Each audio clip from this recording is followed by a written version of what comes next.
बेटी से रिश्ता। कहानी मयंक और विभा की है। मयंक एक अच्छी नौकरी करता था, लेकिन विभा की जाति का ना होने के कारण विभा के माता पिता शादी के लिए नहीं मानते हैं।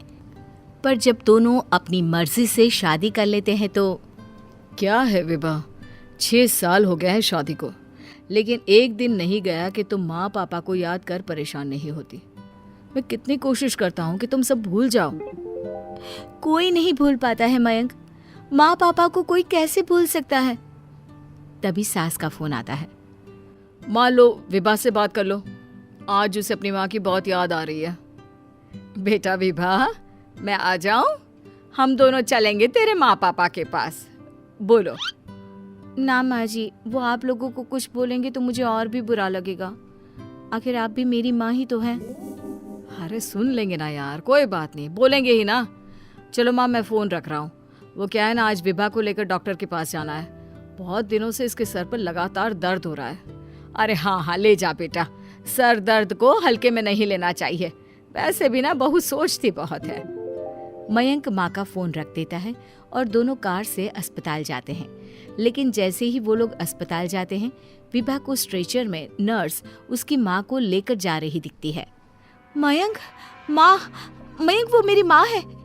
इतने सालों बाद देखी भी तो इस हाल में मैं उनके पास जा रही हूँ। अरे रुको, कहीं वो लोग तुम्हें देखकर और परेशान ना हो जाए, या फिर तुम्हें कुछ बोल ना दे विभा, तुम फिर परेशान हो जाओगी।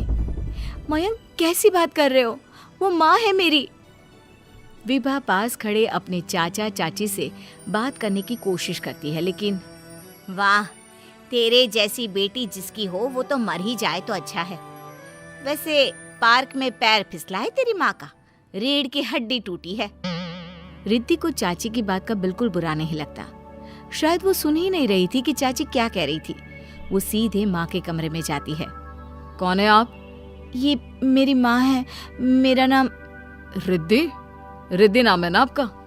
दर्द में भी ये आपका ही नाम ले रही थी। हाँ, ये सुनते ही रिद्धि का कलेजा मुंह में आ जाता है।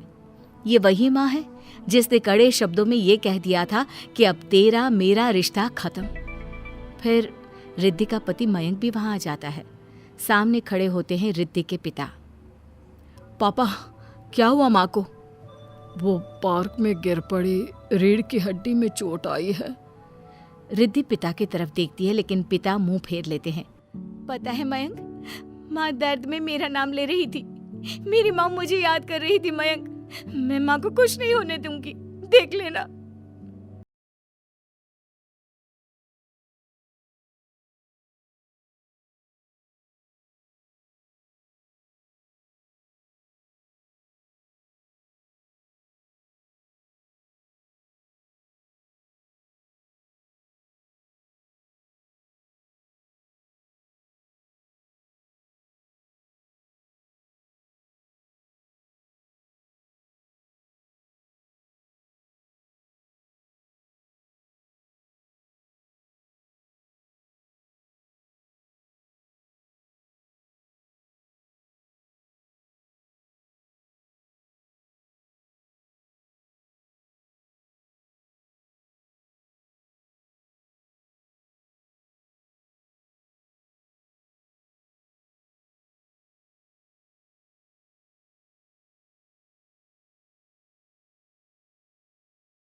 आज आपको चलने की कोशिश करनी थी, लेकिन हमारे फिजियो के डॉक्टर नहीं आए जो आपको पकड़ कर चलाते। तो फिर आज डॉक्टर साहब, मैं हूं ना, मैं माँ को चलने में मदद करूंगी। रिद्धि माँ को चलाती फिराती उनके खाने पीने का ख्याल रखती। ये लो, दवाई खा लो। नहीं, मैं रिद्धि के हाथ से खाऊंगी। ये क्या बात होती है? रिद्धि के हाथ से क्यों? वैसे भी अब कल से तुम्हारी छुट्टी होने वाली है, फिर तो मैं ही हूँ जो भी हूँ। तभी वहां रिद्धि आ जाती है। पापा, मैं बस कुछ मिनट के लिए डॉक्टर के पास गई थी। ये दवा। तुम्हारे पापा नहीं बताएंगे, लेकिन वो मुझे दवाई दे रहे थे। कल से मेरी छुट्टी है ना। लेकिन ये तो गलत दवाई है पापा। इतनी ढेर सारी दवाई है ना, इसलिए भूल हो गई होगी। नहीं नहीं माँ, सिंपल तो है। मैं बाहर जा रहा हूँ, कल आ जाऊंगा छुट्टी कराने। अगले दिन पिता अस्पताल से माँ को ले जा रहे होते हैं कि रिद्धि बेटा, इतनी जल्दी किसी की छुट्टी नहीं हो पाती, ऐसे रीढ़ की हड्डी के मामले में। लेकिन तुम्हारी दिन रात की मेहनत ने तुम्हारी माँ को व्हीलचेयर में बैठने लायक बना दिया। बस इसी तरह 1 महीने और सेवा हो जाए तो क्या ये फिर से दोबारा पहले जैसे चलने लगेगी? हाँ, चलने क्या, दौड़ने लगेगी। अब क्या था, पिता कुछ सोच में पड़ जाते हैं कि रिद्धि कहती है, माँ मेरे साथ मेरे घर चलो, 1 महीने मैं तुम्हारी सेवा करना चाहती हूँ। नहीं, चलना है तो तुम चलो अकेली। उस लड़के के लिए ना हमारे दिल में जगह है ना घर में। पैसे वाला होगा तो अपने घर का। पास खड़ा मयंक रिद्धि को इशारा करता है। तुम जाओ रिद्धि, तुम्हारी माँ को तुम्हारी जरूरत ज्यादा है, मैं समझ सकता हूँ। रिद्धि भी माता पिता के साथ मायके चली जाती है। वो माँ की सेवा दिल लगाकर करती है।